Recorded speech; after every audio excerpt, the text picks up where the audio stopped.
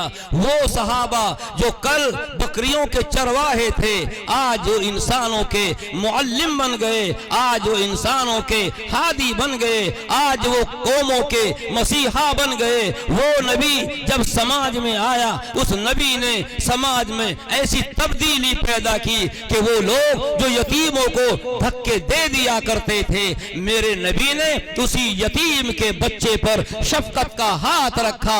میرے نبی نے وہ تبدیلی کی کہ اس ماحول میں بیوہ سے شادی کرنا عیب سمجھا جاتا تھا، جیسا کہ ہمارے ماحول میں بھی اس کا اثر دیکھنے کو ملتا ہے۔ ہمارے لوگ منع کر دیتے ہیں، بیوی بیوہ ہو گئی ہے، شوہر کا انتقال ہو گیا ہے، ایسی حالت میں ہمارے نبی صلی اللہ تعالی علیہ وسلم نے وہ کام کر کے دکھایا جسے اس سے پہلے کسی نے نہیں کیا تھا۔ عورت بیوہ ہے، سمن اجڑا ہوا ہے، گھر برباد ہے، کھانے پینے کے لالے پڑے ہوئے ہیں، بھوک مری کی زندگی ہے۔ ایسے ماحول میں حضور اکرم صلی اللہ تعالی علیہ وسلم نے حضرت خدیجہ الکبریٰ سے شادی کی۔ وہ خدیجہ کہ جس نے کئی شادی اس سے پہلے کر رکھی تھی، شوہروں کا انتقال ہو گیا تھا، مگر نیک خاتون تھی۔ اللہ کے نبی صلی اللہ علیہ وسلم نے بیواؤں کا چمن ہرا بھرا کرنے کے لیے، ان کے گھروں کو آباد کرنے کے لیے، ان کے چمن کو آباد کرنے کے لیے اس سے شادی کی، اور 9 شادیاں آپ نے کی۔ 8 بیویاں آپ کی بیوہ تھی۔ ایک بیوی جو حضرت عائشہ جس کو کہا جاتا ہے وہ کنواری تھی، اور وہ کنواری تھی، اس سے آپ نے شادی کی۔ ان سب کے اندر بڑی بڑی حکمتیں، بڑی بڑی مصلحتیں ہیں، اس کا اس وقت میں موقع نہیں۔ میں تو آپ کو یہ بتا رہا تھا، مسلمانوں، بوپرے کے رہنے والے مسلمانوں اور مہمانوں، تمہیں اللہ تعالیٰ نے معلم بنایا ہے، تمہیں اللہ تعالیٰ نے رہنمائی کے لیے منتخب کیا ہے، تمہیں اللہ تعالیٰ نے راستہ دکھانے والا بنایا ہے۔ اللہ نے تمہیں تمہارے پر رہبری کی ذمہ داری ڈالی ہے۔ اگر تم پھسل جاؤ گے، تم راستے سے ہٹ جاؤ گے، تم راستہ بھٹک جاؤ گے، تو بتاؤ جنہیں تم راستہ دکھانے والے تھے وہ تو بھٹکے ہوئے تھے ہی، آپ بھی بھٹک گئے۔ جب دونوں بھٹک گئے، ملا بھی بھٹک گیا، کشتی بھی غرقاب ہونے جا رہی ہے، بھور کا شکار ہو گئی ہے۔ اب بتاؤ کشتی کو بچانے والا کون ہوگا؟ تمہیں اللہ تعالیٰ نے کنتم خیر امت قرار دیا دیا ہے اور کہا ہے کہ تم بہترین امت ہو، لوگوں کو اچھائی کی طرف لے آؤ اور برائی سے انہیں روکنے والے بن جاؤ۔ میرے بھائیوں، آج ہمارے سب کے ہاتھوں میں موبائل ہے، موبائل کے فائدے بھی ہیں، نقصان بھی ہیں، اور نقصان اس کے زیادہ ہیں۔ جس طریقے سے ہم موبائل کا استعمال کرتے ہیں یہ ہمارے اخلاق کو بگاڑنے والا، ہمارے دلوں کو خراب کرنے والا، سماج کو تباہ کرنے والا، ہمارے بچوں کی زندگیوں میں تبدیلی لانے والا، ہماری جوان بچیوں کی زندگی کو خراب کرنے والا، اور ہماری عورتوں کے اخلاق کو بگاڑ کر انہیں ننگا کرنے والا، اور بے حیائی کے ماحول میں رہ کر انہیں تخریب کاری میں مبتلا کرنے والا یہی موبائل ہے جو ہمارے ہاتھوں میں، ہماری جیب میں ہر وقت پڑا رہتا ہے۔ جنگل ہو